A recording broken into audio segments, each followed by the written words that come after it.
नाज़रीन, gas sector के शोबे में 2800 अरब रुपए का गर्दिशी कर्जा है। अब ये कर्जा किस तरह से अदा करना है, हुकूमत ने बड़ा इंटरेस्टिंग हल इसका निकाला है। और वो हल मैं आपको ये बता देती हूँ कि हल ये है कि अवाम पे इसका बोझ डाला जाएगा बिजली की तरह। अब गैस के शोबे में भी गर्दिशी कर्जा ख़त्म करने के लिए सार्फिन पर बोझ इस तरह से डाला जाएगा कि ख़ुसूसी तौर पर पेट्रोलियम लेवी आयद की जाएगी, गैस की कीमतें भी बढ़ाई जा सकती हैं। टास्क फोर्स इस पर सरगर्म है, जबकि 2000 अरब रुपए कर्जा खत्म करने के लिए बैंकों से कर्ज लिया जाएगा और अदायगी अवाम पेट्रोलियम लेवी के जरिए करेंगे। वागा साहब, क्या खूबसूरत हल निकाला है हुकूमत ने। यानी एक तरफ हुकूमत अपनी माशी पॉलिसीज़ की मोतरिफ है, तारीफ़ें करती नहीं थक रही, दूसरी तरफ अब बिजली की तरह गैस का बोझ भी अवाम पे डाला जा रहा है। अवाम किसको पे करेंगे? अब वो कौन सी मुआशी पॉलिसी है, हम रोज़ इस प्रोग्राम में डिस्कस कर के थक गए हैं कि भाई अवाम की जो सूरत हाल है वो तो बदल नहीं रही, उनका मेयार ज़िंदगी तो पहले से कई दर्जे नीचे जा रहा है। अच्छा, आप ये जितने कर्जे लिए हुए हैं, ये गैस की मद में हैं, ये सड़कों की डेवलपमेंट की मद में, जहाँ बिल्कुल भाई कुछ अवाम को भी तो दिखाएं ना कि ये देखें हमने ये काम किया है, इतने हॉस्पिटल बना दिए, गैस में हमने इतनी और गैस जो निकालने के लिए इतना पैसा हमने निकाला और पाकिस्तान के अंदर गैस वाफर मिकदार में हो गई है। और अब कैसा अजीब हल तलाश किया जा रहा है। वैसे पूछने वाला तो है ही कोई नहीं। ऐसे ही मैं कहता हूँ जो मर्जी वो बिल आपके घर भेज देना, आपको वो बिल देना ही देना है। ये दुनिया का वाहिद मुल्क है जहां आपके पास कोई फोरम नहीं है जहां पे आप जाके चीखें, चिल्लाएं, रोएं, पीटें। वो कहते हैं मर जाए, जो मर्जी करते रहे यार, हमने तो आपकी बात नहीं सुनी। कोई बात सुनने वाला है ही नहीं। अफसोस की बात तो ये है कि जिन लोगों ने ये कर्जे खाए, जहां जहां इस्तेमाल किए, पहले तो आके वो अवाम के सामने टेबल पर बैठ के ना हिसाब दे।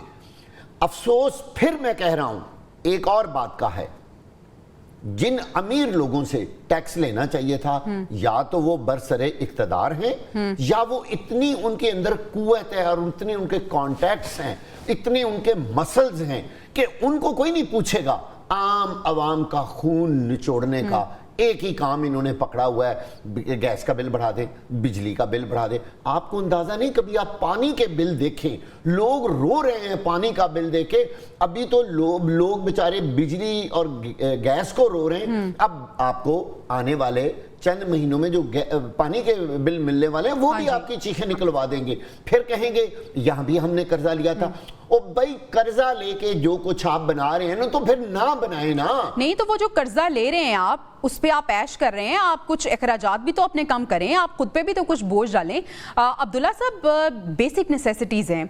अगर गर्मी है तो इलेक्ट्रिसिटी वैसे तो हर मौसम में ज़रूरी होती है, लेकिन गर्मी में क्योंकि पंखे चलाने होते हैं, एसी चलाने होते हैं, तो बिजली बहुत ज़रूरी है। लेकिन गर्मी के सीज़न में आप बिजली के बिल और सर्दी में आपको गैस के बिल अब इतने भारी भरकम अदा करने पड़ेंगे। और अफसोस की बात यह है कि गर्मी हो तो लाइट नहीं आ रही होती, और अगर सर्दी हो तो गैस नहीं आ रही होती, लेकिन बिल आपने अदा करना है। और अब एक नई मुसीबत जो है वो 2800 अरब रुपए का जो गर्दिशी कर्जा है, इसका बोझ भी अवाम पे डाला जा रहा है। हुकूमत क्यों नहीं इसका बोझ उठा रही है? अपने अखराजात क्यों नहीं कम कर रही है हुकूमत? देखिए, बात यह है कि IMF ने चंद शराइत लगाई थी जिसके अंदर सबसे पहले हुकूमत को अपने जो अखराजात थे वो कम करने थे। उसके ऊपर अभी तक आपको कुछ भी नहीं मिल रहा। लेकिन दूसरी जानिब बड़ी अहम बात है और कि IMF और वर्ल्ड बैंक आपके दोस्त नहीं हैं। कहीं ऐसा तो नहीं कि ये चाहते हैं कि अवाम और हुकूमत जो है वो आपस में टकरा जाएं, और ऐसी सूरत के अंदर जो है ज़ाहिर है उनके जो मज़मूम मकासद हैं वो पूरे हो सकें। कोई नहीं टकराएगा, क्योंकि उनको अच्छी तरीके से मालूम है कि कोई नहीं टकराएगा, जो मर्जी कर लें, यहाँ सब सोए हुए हैं, कुछ नहीं होना। जी, मैं अगर मुझे इजाजत दे दीजिए बात करने की। जी आपको आवाज आ रही है मेरी? जी सर, आ रही है, आप बोलिएगा। देखिए, गुजारिश ये है कि IMF और वर्ल्ड बैंक जो है वो एक खास मकसद के तहत अवाम को हुकूमत के साथ लड़ाना चाहते हैं, लेकिन इस सब के बावजूद कर्जे जिन्होंने लिए, जिन्होंने इस्तेमाल किए, जिन्होंने अवाम से पूछे बगैर लिए, अवाम पर खर्च नहीं हुए, تو جس نے لیے وہ جا کے جواب دے اس کا، عوام کا کیا کام ہے؟ اب جو اہم بات ہے، اہم بات یہ ہے کہ قرضہ لینا بری بات نہیں ہے. آپ کا ٹیلی ویژن چینل لیٹ سے ایزیوم کرتے ہیں کہ یہ قرضہ لے کے کیا، ایک فیکٹری بنائی، بلکہ اس کو بہتر یہ ہے کہ ہم ایک فیکٹری جو ہے وہ ہم نے قرضہ لے کے بنائی، اس کے بعد میں نے ایمانداری سے کام کیا، اس کی جگہ 10 فیکٹریاں بنائیں اور قرضہ بھی واپس کر دیا. مقصد یہ ہے کہ ہم فیکٹری کے اوپر قرضہ واپس کر سکتے ہیں، اس سے ہم اپنے بہتری لا سکتے ہیں. پاکستان کے قرضے کیا وجہ ہو رہی ہے؟ اس کا مطلب ہے کہ کہیں نہ کہیں کرپشن اپنے عروج پہ ہے، اور اسی بالکل صحیح، آپ کا پوائنٹ آ گیا. خاقانی صاحب، جس طرح سے عبداللہ صاحب بھی بات کر رہے تھے کہ آئی ایم ایف اور ورلڈ بینک ہمارا دوست تو ہے نہیں، یہ کیا ممکن ہے کہ حکومت اور عوام آمنے سامنے آ جائیں؟ عوام کو تو اتنا زیادہ مجبور کر دیا ہے اور اتنا زیادہ میرے خیال میں ان کی زبانیں بند کر دی گئی ہیں کہ ان پہ جتنا بھی بوجھ ڈالا جاتا ہے وہ بس اٹھائی جا رہے ہیں اور کہہ رہے ہیں اچھا بتائیں مزید کتنا بوجھ ہے، ہم اس کے لیے بھی تیار ہیں. دیکھیں جی، عوام بیچاری کیا کرے؟ اگر حال یہ ہے کوئی احتجاج کے لیے باہر نکلے گا تو وہ سمجھا جائے گا تحریک انصاف کا ہے، اور ان کے ساتھ جو حال ہوگا وہ ہم سب جانتے ہی ہیں. تو اب تو خیر احتجاج بیچارے پہلے بھی عوام کتنی کر سکتی تھی، اب تو احتجاج کی سچویشن نہیں رہی. باقی میں واغر صاحب سے بالکل متفق ہوں، بہت ہی افسوسناک قسم کا سیناریو ہے اور بہت ہی ظالمانہ سا، اور لگ رہا ہے کہ لوگوں کا کوئی پرسان حال ہی نہیں ہے. یہ بالکل مطلب میں آج نہیں، بہت سالوں سے ظاہر ہے ہم جرنلزم میں ہیں، رپورٹنگ کرتے ہیں، لکھتے ہیں ہر سال. مجھے کبھی اس کی سمجھ نہیں آئی کہ سردیوں سے پہلے گیس کی خاص طور پہ اضافہ ہوتا ہے. اب تو تھوڑی جلدی ارلی ہو رہا ہے گردشی قرضے کی آڑ لے کر، لیکن ہمیشہ، اور گرمیوں سے پہلے جب بجلی کے بل بڑھنے لگتے ہیں تو ان کی قیمتوں میں اضافہ ہوتا ہے. اور ہمیشہ یہ بحران رہا ہے اتنے سالوں سے، کوئی پلان کسی نے کیا نہیں، یا پلان کیا تو مطلب آپ دیکھیں نا کہ جتنا فراغ دلی کے ساتھ ہی اپنے انہوں نے اپنے جو پیکیجز بڑھوائے ہیں، پیکیج میں یہ کہوں گا اسے، قومی اسمبلی میں اور سینٹ میں اور اسپیکر جو سب لوگوں کے 600% اضافے ہوئے ہیں، اور وہ لوگوں کی کسی کو پرواہ نہیں ہے. حالانکہ یہاں تو پوچھا جائے کہ ان ارکان اسمبلی جو کروڑوں روپے خرچ کر کے 10 20 25 30 کروڑ کے خرچے کر کے آتے ہیں، ان کو کیا ضرورت ہے؟ ان کو تو بالکل ٹکا بھی نہیں ملنا چاہیے ان کو. اور کسی کا کوئی احسان ہے تو وہ احسان لے کے گھر بیٹھے، نہ الیکشن لڑے. لیکن اب دیکھیں کہ بالکل ہی ایک بہت ہی روتلیس بے رحمانہ ہو چکا ہے. اور میں آج ہی دیکھ رہا تھا کہ ابھی جاپان میں الیکشن ہوا ہے، وہاں پہ ایک رائٹ ونگ پارٹی آئی ہے، وہ بھی صرف یہی نعرہ لگا کے، ٹرمپ کی طرح یہ نعرہ لگا کے کہ لوگ جو پس رہے ہیں، لوگوں کو جاپان جیسے ملک میں لوگوں نے بڑی تعداد میں ووٹ ڈالا ہے ایک بالکل ایکسٹریم رائٹ ونگ پارٹی کو، صرف اس وجہ سے کہ وہاں بھی لوگ تنگ ہیں، وہاں بھی تنخواہوں میں اضافے نہیں ہو رہے، مہنگائی زیادہ ہے اور مسائل ہیں، ہر ملک کے اپنے مسائل ہیں. تو لوگ جو ہے نا وہاں لوگ. اچھا، انٹرسٹنگ چیز یہاں پہ یہ ہے خاقانی صاحب، آپ کا پوائنٹ آ گیا. واغر صاحب، انٹرسٹنگ چیز یہ ہے کہ یہاں پہ حکومت نے کبوتر کی طرح آنکھیں بند کی ہوئی ہیں، انہیں تو کچھ نظر نہیں آ رہا. وہ تو سب بالکل کہہ رہے ہیں کہ ہم بہت بہتری کی طرف جا رہے ہیں، ہم نے مہنگائی کو بھی کم کر دیا، ہم نے یہ بھی اچھا کر دیا، معاشی اشاریہ بھی بہتر ہو گئے. لیکن عوام کو کون دیکھے گا؟ خاص طور پہ اگر ہم ان سیکٹرز کی بات کریں، اگر ہم الیکٹریسٹی کی بات کریں، گیس سیکٹر کی بات کریں، ان کو جو لیڈ کر رہا ہے ان کو کوئی پوچھنے والا نہیں ہے. دیکھیں، ہے نہ پوچھنے والی جمہوریت اگر سچی ہو تو. اگر ٹرو جمہوریت ہو تو پھر جب واپس ووٹ مانگنے جائیں گے تو پھر وہ کہیں گے کہ آپ نے جتنے ہمارے اوپر ظلم کیے ہیں ہم آپ کو کیوں ووٹ دیں اور آپ کو M N A M P A بنا کے وزیر اعظم کی کرسی پر کیوں بٹھائیں. لیکن سچ تو یہ ہے کہ اگر بغیر جمہوری پراپر طریقے سے الیکشن کے ہی اگر کوئی جیت جائے تو پھر اس کو عوام کی کیا ضرورت ہے. چویریا، جس ملک کے اندر آپ کا بل کوئی ٹھیک نہیں کرتا، یعنی اگر آپ نے پچھلے مہینے کا بل ادا کیا ہے نا اور وہ اس مہینے ساتھ لگ کے آ گیا ہے، آپ کو جوتے گھسانے پڑیں گے. وہ کہیں گے نہیں، آپ ایک دفعہ یہ سارا جمع کرائیں، اس کے بعد پھر کلیم کریں. آپ کہیں یار یہ دیکھو میں نے تو بل پچھلے مہینے جمع کرایا ہوا تھا. وہ کہتے ہیں بس اب لگ کے آ گئے. صاحب میٹر کی ریڈنگ زیرو آ جائے تو ایک وبال کھڑا ہو جاتا ہے کہ اب پتہ نہیں انہوں نے ہمارے ساتھ کرنا کیا ہے، کیا کر رہے ہیں. لوگ ڈر جاتے ہیں. اچھا، کبھی بل کم آ جائے، میں نے دیکھا ہے لوگ کہتے ہیں وہ فٹافٹ اپنا بل پکڑ کے نا میٹر کے پاس کھڑے ہوتے ہیں. اور یار یہ کون سا ملک ہے کہ بل آتا ہے تو لوگ کھمبوں کے پاس میٹر دیکھ رہے ہوتے ہیں اور جا کے بجلی کے گیس کی ریڈنگ چیک کر رہے ہوتے ہیں. یہ ہمارا اطمینان، یہ ہمارا سکون اس ملک کے اندر. میں آپ کو کہہ رہا ہوں کہ آپ جا کے مجھے کوئی بل ٹھیک کروا دیں، جو آپ پیسے پچھلے مہینے دے چکے ہیں انہوں نے وہ نہیں کاٹنے. انٹل اور انلیس آپ کا کوئی ریفرنس نہیں. ہاں، کوئی بڑی سفارش ہو وہاں جائیں، لڑائی جھگڑا کریں. اب تو یقین کریں وہاں سے بھی حالات جو ہے نا آگے، اس سے بھی آگے جا چکے ہیں. کوئی بندہ किसी की बात सुनने को तैयार नहीं है। मैं फिर कहूंगा, अगर ये जमहूरियत है तो फिर इस जमहूरियत का फल लोगों को ये तो मिलना चाहिए ना कि आपके अवामी नुमाइंदों को ये खौफ हो कि अगर हम अवाम के साथ जुल्म करेंगे, उनको महंगाई की चक्की में हम पीसेंगे, तो फिर ये हमें पीस के रख देंगे। लेकिन वो तो मौका ही नहीं आता, वो तो जरूरत ही कोई नहीं है। लोग वोट डालें ना डालें, जिसको डालें, जो नताइज हैं बने बनाए वो लोगों को मिल जाते हैं। मैं तमाम हुकूमतों की बात कर रहा हूँ, ये कोई एक दफा नहीं हुआ, ये पाकिस्तान की तारीख बता रही है कि कौन इलेक्शन करवाता है, कौन जीता, तो फिर अवाम की अहमियत तो जीरो हुई ना। फिर वो पिसते रहे और क्या करें, लोगों में एहतजाज करने का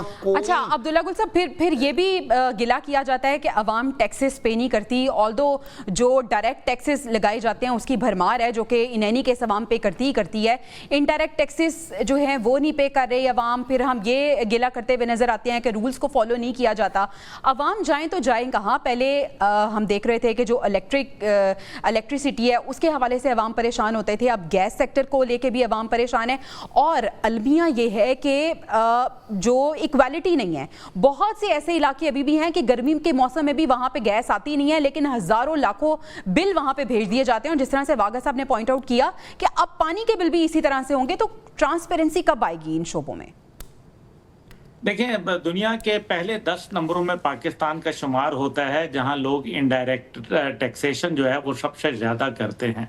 दूसरी जानिब जो है वो बिलों की अगर आपने बात कही है, गैस है, बिजली है, नए मीटर जो लगाए गए हैं वापडा की जानिब से, अस्तगफिरुल्लाह, मैं एक तो वो तेज हैं, बिल्कुल इसमें कोई दूसरी राय नहीं है। बेशक आए वापडा चेक करके मीटर चेक कर ले आप, या तो मैं ये आपको बता रहा हूँ, सबको पता है, वागा साहब को, खाकवानी साहब को बखूबी पता है और आपको भी पता है, क्योंकि बिजली आप भी इस्तेमाल करती हैं। और इसी तरह से जो है वो मीटर नाकिश हैं। 57,000 रुपीज उनका डिमांड नोट है। हर तीसरे दिन वो जो है मीटर जल जाया करता है और उसका कसूर आप पे पड़ जाता है। रोजाना जो है ये जो सिम वाले मीटर हैं उसमें वो खुद ब खुद ही बंद कर देते हैं पीछे से। उसके बाद कह देते हैं कि जी आप आए। जब वो आप वापडा के दफ्तर जाते हैं फिर उनको जरा माल पानी तरह दिखा के उसके बाद आप अपना मीटर को ठीक करवाते हैं और वहां से बिजली बहाल करवाते हैं, वरना आप बिल बिलाते रहे। अब्दुल्ला साहब, इनकी कंप्लेन कहाँ की जाए? गर्मियों में इनकी कंप्लेन कहाँ की जाए? गर्मियों में पंखा ना इस्तेमाल करो और सर्दियों में गर्म पानी ना इस्तेमाल कर दो, चूल्हा ना इस्तेमाल करो। ये क्या मजाक बनाया हुआ है इन्होंने। वो आपको याद है कि एक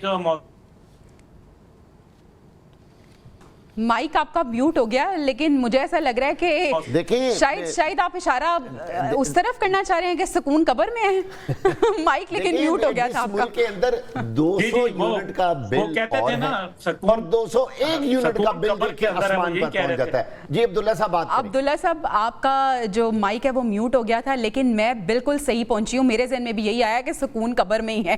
अब आपने इसकी तस्दीक कर दी। नहीं है, वहां भी नहीं देंगे, उसके ऊपर भी कब्रों पे भी टैक्स लगेगा। आप देखें तो सही, चर्चिल ने कहा था कि don't give them independence, they will put tax on चूल्हा एंड चपाती। ये उसके वर्ड हैं, और चपाती का लफ्ज इस्तेमाल किया था उसने। खाकवानी साहब, इंसान जो है वो फिर सुनवाई के लिए आखिर कहाँ जाए? आवे का आवा बिगड़ा हुआ है। वो इदारे जो कि इस सारी चीज़ों के लिए हम कहते हैं कि वो कसूरवार हैं, वहाँ पे अगर हम जाते हैं तो वहाँ पे भी कोई सुनवाई नहीं होती, और उनके ऊपर तो कोई ऐसा है ही नहीं जहाँ पे हम जाके उनका बता सकें कि उनकी कंप्लेन कर सकें कि इन्होंने हमारे साथ ऐसे किया है। मैं वापडा की बात कर रही हूँ, मैं गैस सेक्टर की बात कर रही हूँ। कोई भी ऐसा सेक्टर जिससे हमें कंप्लेन है, उनके आला उहदेदारान से कंप्लेन है, तो हम उनकी कंप्लेन किससे करें कि ये देखें क्या कर रहे हैं यहाँ पे बैठ के? देखिए, इन सब की जिम्मेदार हुकूमत वक्त होती है। हुकूमत का काम है पॉलिसियां बनाना, हुकूमत का काम है इन महकमों को, इन इदारों को, ये जो सरकारी महकमे वापडा और जो सबकी बात कर रही है, इनको कंट्रोल करना, मैनेज करना। सारी इनकी जो अपॉइंटमेंट सरबराह है, ये पॉलिटिकल बेस पोस्टिंग्स होती हैं, सारा कुछ होता है। इसलिए हुकूमत को ही जिम्मेदार ठहराना चाहिए। और हमारे यहाँ खराबियों में से खराबी ये हो गई है कि लोग तंग आ गए हैं और लोगों ने शिकवा करना ही छोड़ दिया। तो आपने जिस तरह इस प्रोग्राम में एक सेगमेंट रखा है, तो मेरा ख्याल है ये भी एक अहम बात है। ہمیں بات کرنی چاہیے, ہمیں مورد الزام ٹھہرانا چاہیے, ہمیں کوشچن اٹھانے چاہیے. ہم سب لوگ اپنے اپنے سوشل میڈیا پیجز پہ لکھتے ہیں, جگہ جگہ جہاں جہاں ہمارے پاس زیادہ اختیار ہے لکھنے کا, فیس بک, ٹویٹر, مختلف جگہوں پہ, وہاں پر ہمیں سوال اٹھانا چاہیے اور بات کرنی چاہیے کہ حکومت کو, حکمرانوں کو یہ مسائل حل کرنے چاہیے, لوگوں کو ریلیف دینا چاہیے. یہ بات اتنی جگہ کہی جائے اور اتنی شدت سے کہی جائے کہ اس سے ایک پریشر بلڈ ہو, اور جب پریشر بلڈ ہوتا ہے تو بہرحال پھر حکومتیں کچھ نہ کچھ کرنے کی کوشش کرتی ہیں, یعنی اس پہ دباؤ آتا ہے کم از کم. تو ہمیں یہ بات کہتے رہنے چاہیے, ہمیں احتجاج کرتے رہنا چاہیے, چاہے ہمیں بار بار کرنا پڑ رہا ہوتا ہے. ہر سال بجٹ میں ہم بات کر رہے ہوتے ہیں, آپ نے بھی پروگرام کیا تھا, میں اس میں شامل تھا, اس میں واقعہ صاحب نے بہت سی باتیں کی تھی, ہم سب نے کی تھی. تو وہ ہمیں مایوسی ہوتی ہے, اور جب ہر سال ایسا ہوتا ہے تو یکسانیت آ جاتی ہے, لگتا ہے جیسے ہم ایک ہی باتیں کر رہے ہیں. لیکن ہمیں مجبور ہو کے باتیں کرتی رہنی چاہیے. کہیں پہ یعنی جو ہم اپنا کام کر سکتے ہیں وہ یہ ہے کہ ہم ان سے کوشچن کریں, سوال اٹھائیں, دلیل سے اٹھائیں, فیکٹس اینڈ فگر سے بات کریں, اور ان پہ ڈائریکٹ الزام ٹھہرائیں. یہ ڈائریکٹ الزام حکومت ہی ذمہ دار ہے, پرائم بالکل منسٹر ایسے ہی, کیونکہ خاقانی صاحب ہم عام عوام کو ریپرزینٹ کر رہے ہیں. عام عوام کو کوئی سروکار نہیں ہے کہ برسر اقتدار کون ہے, عام عوام کو کوئی سروکار نہیں ہے کس کی کہاں پہ کیا میٹنگ ہو رہی ہے, کیا چل رہا ہے. ہاں انہیں فرق ضرور پڑے گا اگر ان کو کچھ ریلیف دیا جائے, اگر ان کے لیے آسانی پیدا کی جائے, اور ان کو فرق تب بھی پڑے گا جب ان کی مشکلات میں اضافہ کیا جائے. ناظرین بریک پہ جانا ہے, بریک سے واپس آئیں گے تو ہم بات کریں گے مانسون سیزن کے حوالے سے جو تباہ کاریاں چل رہی ہیں اس وقت. بارشیں جو ہیں وہ تباہ کاریاں پھیلا رہی ہیں, بہت سی اموات بھی ہوئی ہیں, کیا پریکاشنز ہیں جو ہمیں لینی چاہیے, اور حکومت کا کردار کیا ہے